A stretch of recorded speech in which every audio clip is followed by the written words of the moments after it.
என் பேர் ஹஸ்மி சாரா. எங்களோட பாப்பாவோட பேர் முகமது சியாத்.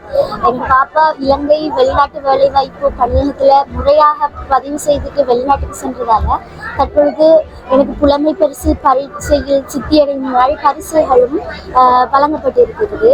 வெளிநாடு செல்பவர்கள் முறையாக பதிவு செய்துவிட்டு வெளிநாட்டு செல்பவர்களுக்கு இவ்வாறான சந்தர்ப்பங்கள் வழங்கப்படுகின்றன. அஸ்ஸலாமு அலைக்கும் வரஹ்மத்துல்லாஹி வபரகாத்துஹு. எங்களோட வாப்பாட பேர் அனூஸ், என் பேர் அஸ்ரிஃபா. எங்களோட வாப்பா வெளிநாட்டுல இருக்கிறதால எங்களுக்கு 10,000 பொறுமதியான சாமான் தந்ததாக உங்களுக்கு மிகவும் நன்றி. அஸ்ஸலாமு அலைக்கும் வரஹ்மத்துல்லாஹி வபரகாத்துஹு. என் பேர் சஹரான், எங்களோட வாப்பாட பேர் ரிஷாட். எங்களோட வாப்பா கட்டார்ல இருக்காரு. எனக்கு எங்களோட வாப்பா வெளிநாட்டுல வெளியூர்ல இருக்கிறதால எங்களுக்கு 10,000 பெறுமதி உள்ள பாடசாலை பொருட்கள் தந்தாங்க. எல்லாருக்கும் தேங்க்யூ.